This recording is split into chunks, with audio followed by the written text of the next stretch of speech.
Universal law of gravitation में कहता है कि जब दो ऑब्जेक्ट है, एक बड़ा है और एक छोटा है, तो बड़ा वाला छोटे वाले को क्या करेगा?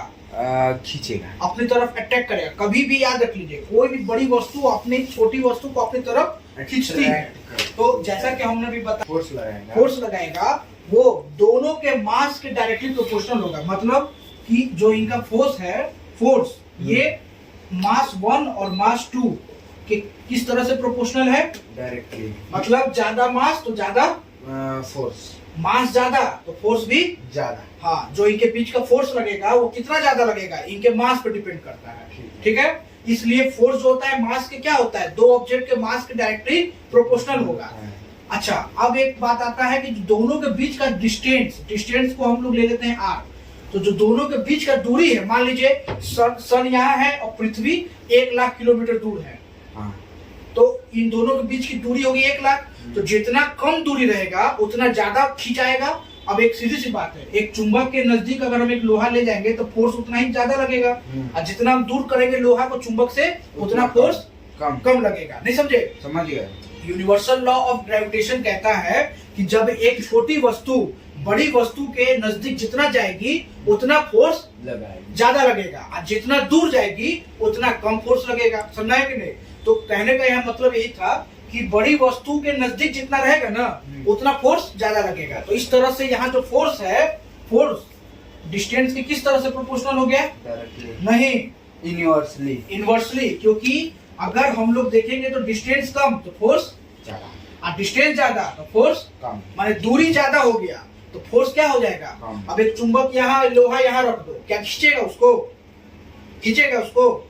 लोहा यहाँ, चुंबक यहाँ रखोगे तो खींचेगा? नहीं खींचेगा, क्योंकि दूर हो गया। वही जितना नजदीक ले जाओगे चुंबक को नजदीक लोहा के, उतना तेजी से उसको क्या कर लेगा? खींच लेगा। क्यों? क्योंकि दूरी कम हुआ तो फोर्स ऑफ अट्रैक्शन ज्यादा हो गया। इसको यहाँ पे तब फोर्स ऑफ अट्रैक्शन और डिस्टेंस के बीच का जो रिलेशन होगा, मतलब रिलेशन जो होगा वो किस तरह का होगा? इनवर्स। यानी एक बढ़ेगा तो एक घटेगा, और एक घटेगा तो एक बढ़ेगा। और जो मास फोर्स, अगर मास बढ़ेगा तो फोर्स भी बढ़ेगा। अब दोनों को कंबाइन करिए, इसको भी कंबाइन कर लो, इसको भी, दोनों को कंबाइन करोगे तो फोर्स का फॉर्मूला हो जाएगा क्या? फोर्स मास 1 इंटू मास 2 और नीचे आर का स्क्वायर। हम लोग डिस्टेंस का स्क्वायर लेते हैं, ठीक है ना? ठीक है। तो force equal to mass 1 into mass 2 upon distance का स्क्वायर। और जो ये प्रोपोर्शन है, प्रोपोर्शन, इसको एक कांस्टेंट वैल्यू का नाम देके ग्रेविटेशन, क्योंकि यहाँ जो फोर्स ऑफ अट्रैक्शन है वो किसका, क्या नाम दिया गया उसको? Force of attraction. क्या जो दो ऑब्जेक्ट के बीच में फोर्स ऑफ अट्रैक्शन लग रहा है वो क्या चीज, उसको क्या बोलेंगे? Gravitational force. तो यहाँ जो कांस्टेंट वैल्यू है उसको क्या बोल दिया गया? ग्रेविटेशनल। तो जो कांस्टेंट है उसको ग्रेविटेशन में बदल दिया गया, यानी कैपिटल G, और mass 1 into mass 2 upon R square. तो बात समझिए, जो फोर्स है वो मास के डायरेक्टली प्रोपोर्शनल हो गया, क्योंकि ये सीधा सीधा है, और जो इनवर्सली होगा वो किसके? डिस्टेंस के इनवर्सली प्रोपोर्शनल है फोर्स, और मास के डायरेक्टली। यानी अगर दो ऑब्जेक्ट का वजन बढ़ेगा तो फोर्स भी क्या होगा? बढ़ेगा। और दो ऑब्जेक्ट के बीच का डिस्टेंस बढ़ेगा तो फोर्स बढ़ेगा घटेगा? उल्लू हो क्या?